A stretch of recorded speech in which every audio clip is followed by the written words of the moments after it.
તો અમદાવાદમાં જે રીતે ઝાડ કાપવાની વાતો થઈ રહી છે, જીએસટીવી પણ સવારથી આ મુહિમ ચલાવી રહ્યું છે કે આખરે આ ઝાડ કાપવાની નોબત કેમ આવી રહી છે। અમદાવાદમાં પાંજરાપોળમાં નવા બ્રિજ ઓવર બનાવવામાં આવનાર છે। પાંજરાપોળમાં જંકશન પર જરૂરિયાત વગર બ્રિજ થોફી બેસાડી દેવા સામે આક્રોશ લોકોનો જોવા મળી રહ્યો છે, સ્થાનિકોનો જોવા મળી રહ્યો છે। બ્રિજની જરૂરિયાત ન હોવા છતાં બ્રિજ બનતો હોવાનો સ્થાનિકોએ પણ આરોપ લગાવ્યો છે। ઓવરબ્રિજ માટે વૃક્ષોની બલી લેવાનો અધિકાર આખરે તંત્રને કોણે આપ્યો? આ સવાલ સ્થાનિકો કરી રહ્યા છે, પ્રકૃતિ પ્રેમીઓ કરી રહ્યા છે।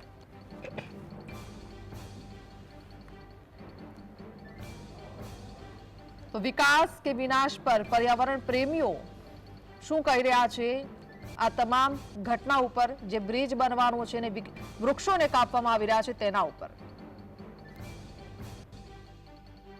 ક્લાઇમેટ ચેન્જ આ શબ્દ કદાચ તમે સાંભળ્યો હશે અને આપણે એવું કહેતા પણ હોઈએ છીએ કે સરકાર કેમ કોઈ ધ્યાન આપતી નથી। નોઇઝ પ્રદૂષણ કેટલું વધી ગયું છે, અરે નદીઓ કેટલી ગંદી થઈ ગઈ છે, હવા કેટલી પ્રદૂષિત થઈ ગઈ છે। આ પૃથ્વી ઉપર જીવવું તો કેવી રીતે જીવવું એ સમજાતું નથી।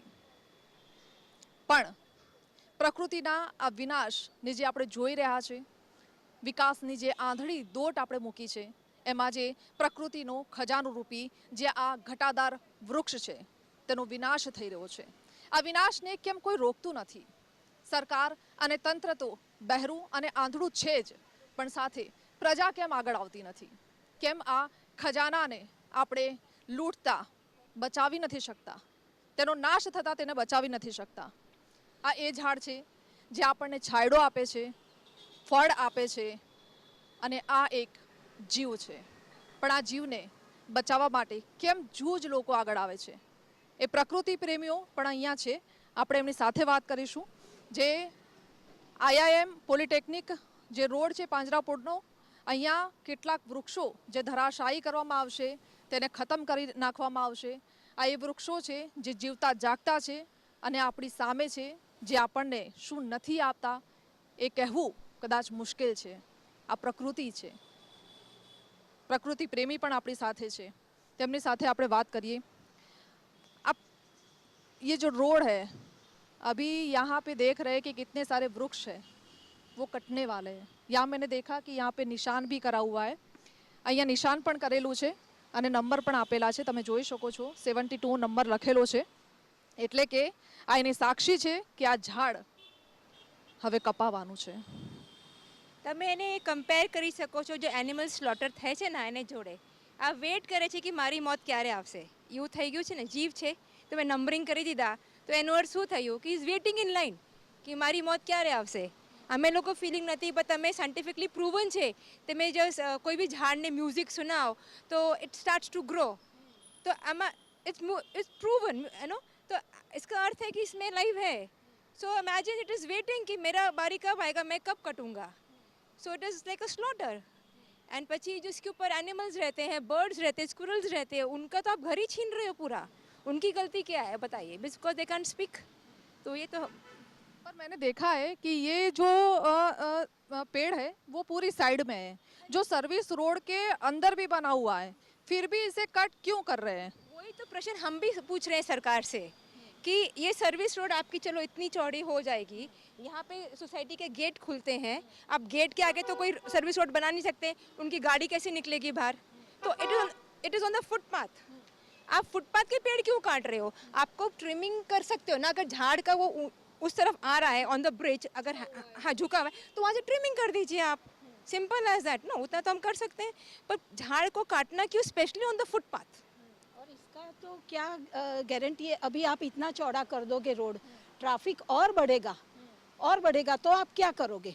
तो उसकी बजाय ये पेड़ों को बचा के देखो, कोई भी प्रॉब्लम ऐसी नहीं है कि उसका सॉल्यूशन ना हो। और आज टेक्नोलॉजी इतनी एडवांस हो गई है, हर एक फील्ड में आपको एक्सपर्टीज़ मिल जाती है, एक्सपर्ट गाइडेंस मिल जाता है आपको, तो आप पेड़ों को बचा के क्या कोई रास्ता नहीं निकाल सकते?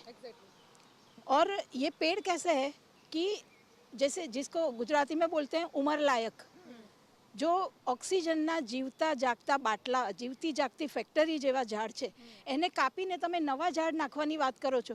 ए केवी मूर्खामी छे खबर छे? जे દીકતી કમાણી આપે છે જે ધંધો, એ ધંધો બંધ કરીને તમે સ્ટાર્ટઅપ ખોલવાની વાત કરો છો, એના જેવી વાત છે આ. સાચી વાત છે ને કદાચ કોરોનામાં આપણે જોયું પણ છે કે ઓક્સિજનની કેટલી અછત સર્જાઈ હતી તો એ રખડતો હતો અને અત્યારે એ જ ઝાડ માણસને નડી રહ્યા છે.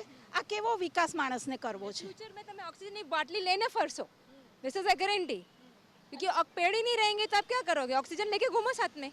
और मैंने सुना है कि आप लोगों ने भी તમે લોકોએ પણ ઘણી એવી ઝુંબેશ ચલાવી છે અહીંયા આ ઝાડને બચાવવા માટે. કેટલા ઝાડ તમારા ધ્યાનમાં આવ્યા છે કે આટલા ઝાડ કપાવવાના છે? કારણ કે નંબરિંગ મેં જોયા છે 90થી વધારે ઝાડ છે જેના પર નંબર અને ક્રોસ લાગી ગયું છે અને એને જોઈને એમ થાય છે કે આ લોકો મારી કતલ ક્યારે થશે એને. અને એના જે પાંદડા જે હલતા હોય એ આપણને એવું લાગે કે કેવા લહેરાય છે, પણ આ નંબર લાગ્યા પછી એ પાંદડા છે ને ડરથી ધ્રુજતા હોય ને એવી ફિલિંગ આવે છે. જેનામાં સંવેદના હોય ને એ તો બિલકુલ જોઈ શકે. આ ઝાડમાં પણ જીવ છે, એનામાં પણ સંવેદના છે. માણસને જ્યારે વાગે ને ત્યારે લોહી નીકળે છે, એને વાગે ને ત્યારે લોહી નથી નીકળતું, મૂંગી ચીસ નીકળે છે. અને એ મૂંગી ચીસમાં અવાજ નથી પણ અસર છે. એ માણસને આજે નહીં સમજાય, વર્ષો પછી સમજાશે. અને આપણે કહીએ તો વર્ષો જૂની વાત કરીએ, ભારત દેશ બહુ વર્ષો જૂનો પ્રાચીન દેશ કહેવાય છે અને અહીંયા પ્રકૃતિ વિશે આપણને નાનપણથી અભ્યાસ કરાવવામાં આવે છે. અને ખાસ આપણે કહીએ તો આપણા માતા પિતા પણ કહેતા હોય છે કે આ એક ઝાડ નથી, આ એક જીવ છે અને એ પણ નાનપણથી મોટું થાય છે જેમ માણસો મોટા થાય છે. અને આને જ્યારે કપાતા જોવા માટે જોતા હોય ત્યારે તમારા ઉપર શું વીતતી હશે, એ પ્રકૃતિ પ્રેમીઓ ઉપર શું વીતતી હશે, એ ખરેખર જોવા જેવું ચોક્કસથી કહી શકાય. કારણ કે આ બહુ દુઃખની વાત છે. એટલે જેણે પણ આ નિર્ણય લીધો છે એણે પોતાની હ્યુમેનિટી પર એક વખત ક્વેશ્ચન કરવો જોઈએ કે વિચાર કરવો જોઈએ કે આ નિર્ણય સાચો છે કે ખોટો. અને રસ્તો કાઢીને જો માણસે છે ને પ્રકૃતિ અને પર્યાવરણ બેને સાથે રાખીને જીવતા આજે નહીં તો કાલે શીખવું જ પડશે. તમે નવા ઝાડ કેટલા પણ વાવશો, આના કરતાં 10 ગણા વાવશો, એ રાતોરાત મોટા થઈ જવાના છે? એની ઓક્સિજન આપવાની કેપેસિટી જ્યારે થશે જે ઉંમરે, ત્યારે તો કદાચ આપણામાંના કોઈ જીવતા પણ નહીં હોઈએ. સેકન્ડલી પોઈન્ટ મને બોલવાનું છે કે તમે અહીંયાથી કાપો અને તમે જે રીપ્લાન્ટિંગ યા ગ્રોથ કરો 3 મિલિયન જે તમે કરવાનું છે, આ અહીંયા તો ના થાય, સમવેર એલ્સ બીજી જગ્યા. તો તમારે ગ્રોથ કરતાં કરતાં તમે ત્યાં પહોંચી જાઓ તો પછી ત્યાં પણ કાપી દો. આ રહ્યું ને, પછી તમે બીજી જગ્યા વાપો, પછી ત્યાં કાપો, તો સેન્સ શું છે આમાં? What is the sense in this? જે લોકો ત્યાં રહે છે આ લોકો તો ગેવ ટ્રી, આ લોકો તો ના મળે, તો પછી આ લોકોને શું, સિટીને શું? એન્ડ સ્પેશલી રોડ પર કેટલી પોલ્યુશન થાય છે. આ પોલ્યુશનથી કોણ બચાય? ઝાડ. કાર્બન ડાયોક્સાઇડ લે, ઓક્સિજન આપે. તો આ જતા રહે તો કાર્બન ડાયોક્સાઇડ લેવલ કેટલું જાય? એટલે માણસ જ કદાચ પોતાનો વિનાશ અત્યારે કરી રહ્યો છે. આ પ્રકૃતિનો વિનાશ નથી, કદાચ માણસ પોતાનો જ વિનાશ તરફ આગળ વધી રહ્યો છે. થેન્ક યુ સો મચ અમારી સાથે જોડાવા માટે. તો આ અત્યારે જે રસ્તો હું તમને બતાવવા માંગીશ, આ સર્વિસ રોડ પાસેનો આખો રસ્તો છે અને તમે જોઈ શકો છો કે ઝાડ ક્યાંય નડતર રૂપ બને એવું નથી.